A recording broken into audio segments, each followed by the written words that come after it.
Langka 3, and Langka 4. So I'm going to do 2A. Put a clock down on the deck, 12 o'clock, 7 o'clock. I want to be on the 4 o'clock and the 8 o'clock line. Because if I'm here on the 12 o'clock line, he just pushes me that way. Because it's going against the weakness line of my stance. You draw a line between my right foot and my left foot, bisect it, that's the weakness line. So I want to mirror that by getting off line here. No thumb, grabbing the wrist, it's around my corner, around my ribs. If it's here, and he just pull, then that's my tricep trying to keep him here. But if here he pulls, I just anchor it to me and he's got to pull my whole body. So it's A, which is more of a Silat method. So I'm going to grind and I step in. My elbow's going to be on his chest here. Ideally, my foot's going to be somewhere, my toe is going to be somewhere in that foot chalk line on the deck here. Then I'm going to go to the neutral horse. My elbow's anchored to me into here. I'm going to make the adjustment first on the 8 o'clock line, and then I'm going to lock in a fraction of a second before I find my base. I'm going to do the hacksaw. Then I grind, and I dive in. Neutral horse, make the adjustment, hack in, grind, and I go with them. I go here, I don't allow this to happen. I grind, and then I go in. What I want to do is I want to go with him. So as he moves, I move. I grind, and I go with him. Charles did, who worked with Paul DeTroyce.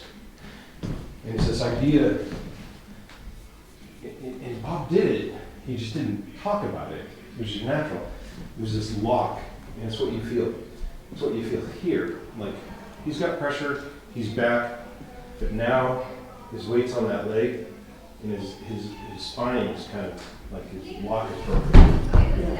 And don't move. Let me get me in there. The thing about this lock is the only way I can get out of this is to drop down and lock my foot down. I can't, because he's got me locked here. I can't pull it this way. I gotta go this way. And it's sort of it's a positive lock. Yeah. Meaning that you really, whether it's Langka 1 or 2 or 3, it's locked in there. We don't really talk about that. I mean, that doesn't mean that you always have to do it, because if you throw a punch, I'm in Langka 2, but I'm not locked into Langka 2. But I'm in that position. Because if I want to do this, I can't do that when I'm locked in to here. I can grind. That's great for grinding, but not for rolling. And another thing is that I don't want to be locked in to that automatically, because if he punches, if I'm here and I'm not doing anything, he's going to feel that. You know. So one of the rules of the leg work is you don't make contact unless you're going to exploit it. The thing of it is, you come in here. If I'm here, I'm sort of exploiting it, because I'm hoping that he's going to trip over my leg as I do the hack or hit the groin or whatever, because I have that positive lock. So you don't have to do that all the time. But be aware that, when you want that really positive lock, it's a really hard thing to get out of. Well, it's If you're like this, it's when it's the positive lock, and you break your balance. And we talk about we talk about like the cone of balance. That kind of comes into play sometimes. Because it's sort of, as you grab, like we do this in Langka 1, like the application for Langka 1, when you come down here and you pull it down here. Yes. I'm positive lock. I broke in his head-hip-heel alignment. He doesn't have too much to generate a lot of power. I'm thinking like 30-second drill, or if I'm thinking 3-star. So it's. And at some point, I release you. That we do that. One of the things that I do, Jim's here, I'm going to come in here and I hit. As he goes back, I step offline this way. That way, because if I don't and I'm just in here, now I'm locking the tight line. That's a huge So I do it nice and slow, but I do it smooth. One, he steps back. And now I'm in the right position here. But Jim's absolutely right. It's this and then this, and that's what stretches him out. Is I'm coming in here, stretch, but I got him here. Then as he steps back, I make the adjustment, and this hand's got to come into here. And then watch my shoulders. Step into here. But you get that motion there. Langka 2A is an early game maneuver. I mean, as soon as the fight starts, you can move into Langka 2. So this is just an example of that. He's going to throw the right punch. I can block in, I can hack, and I'm in the Langka 2 position. I want to be deep enough, and I don't want to touch his foot. If I'm coming in here and I touch his foot and he feels something, he can do it to me, or maybe he doesn't have that training. Maybe he just feels something, he steps back, and now I got to go chase him. So one of the rules of the Langka is I don't make contact with his leg until I'm ready to exploit it. So he punches in, I come in, I hack into here. The hack didn't move him back. Then I'm going to roll the leg, and I'm going to genuflex all the way down. So here, so it's just roll and down. The idea is now I could do this. I stepped on the foot, he didn't go back, and then I roll it and boom. Many ways to get to that Langka 2 position. Because let's say if I come back here, if he moves back, he doesn't step all the way back. He just moves it back to here. I got to move closer because now I'm not in the Langka 2 position. Then I move in. Now I'm deep enough to roll and pop. Remember, Langka 2 is here. Langka 4 is going to be on the shin. So I'm going to be here, twist stance. I'm still going to be on that 4 o'clock, 8 o'clock line. Not necessarily because it's my weak line on my stance, but if I'm on the 6 o'clock line and I'm on a twist stance, I have no window for my back gun to smash her leg. I'm going to be here. So then I grind as she steps back, I dive in. Then I go to the neutral horse. Then I'm going to be on the 8 o'clock line.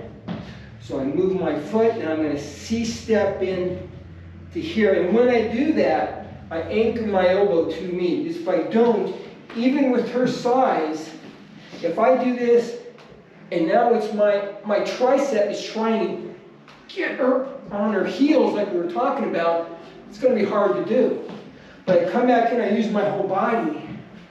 Easy to do now. Then I grind, dive in. Come back here. Make the adjustment, anchor my elbow, and I move it. My belt should be lower than hers, this way. Then I grind, back, move in. Now her foot's a little off, but that's the reference point. It's 12 o'clock, center o'clock, so 8 o'clock is going to be around here, which if you look as the room as a reference point, it would be 6 o'clock, but the room's not the reference point, her back leg is. So then I grind, in, here, adjustment, here. I want to make sure that I come in here.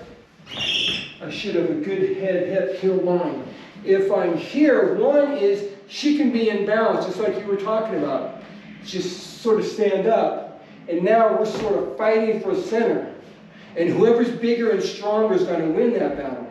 Just like the football players on the line, the player that gets lower usually wins. So I get low, I have that good head hip alignment. Now I can take center. Now I grind, in, neutral horse, and I anchor my elbows to me here. If I'm here and I'm straight up, she just pushes me down one side of the hill, down the other. But if I'm leaning, she has to push me up one side of the hill and down the other.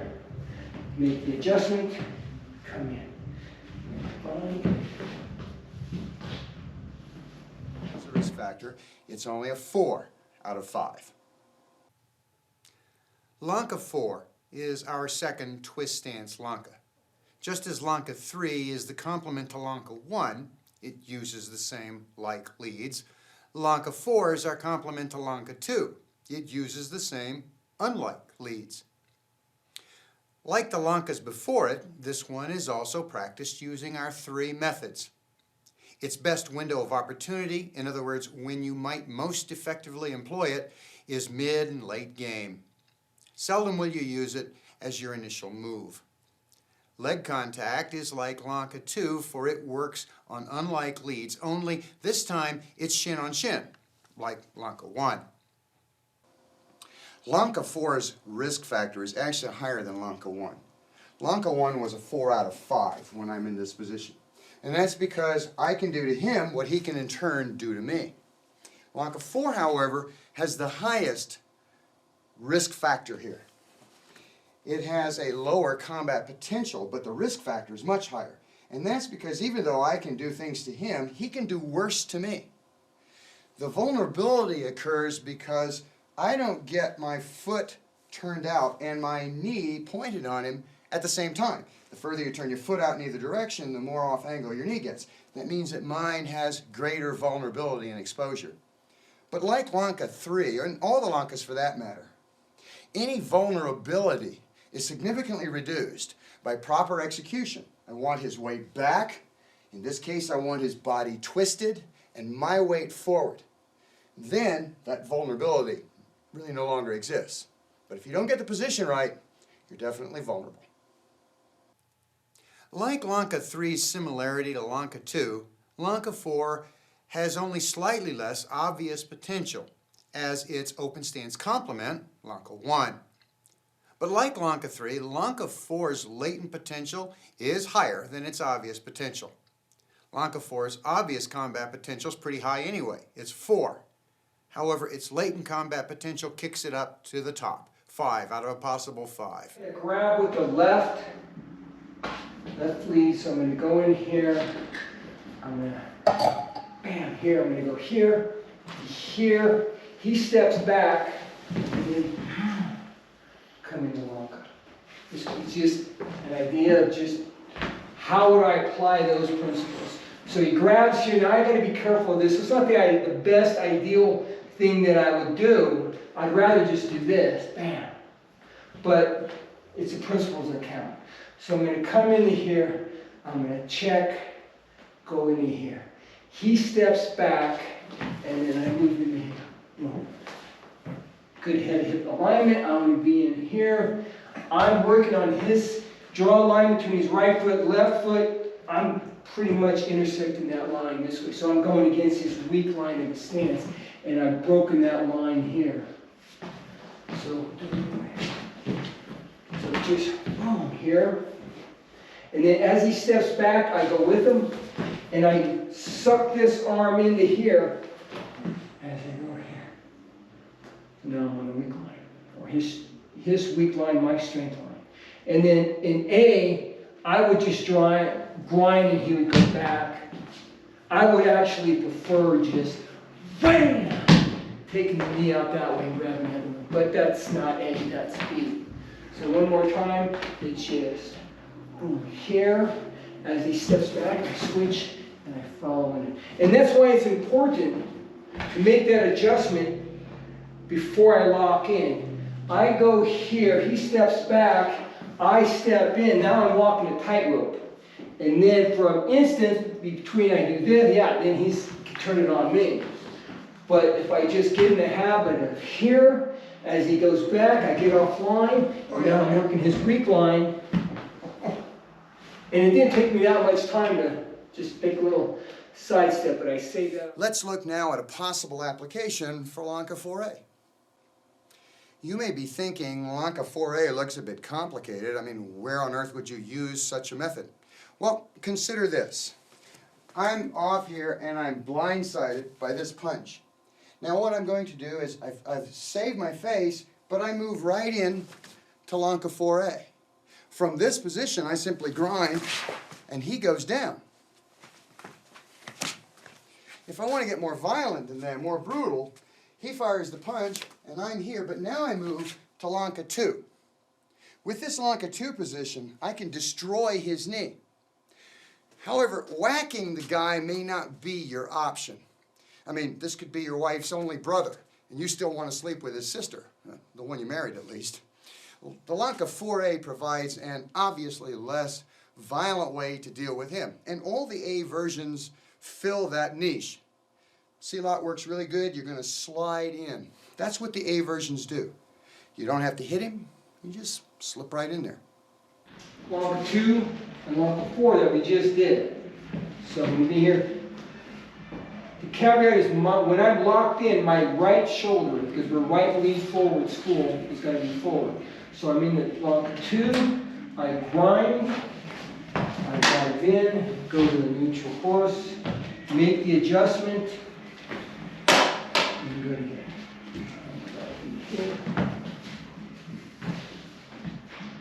Make the adjustment.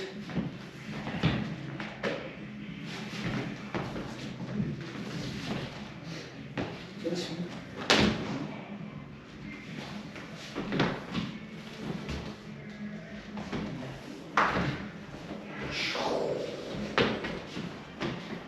So I grind, I go with him, dive in, neutral horse, make the adjustment.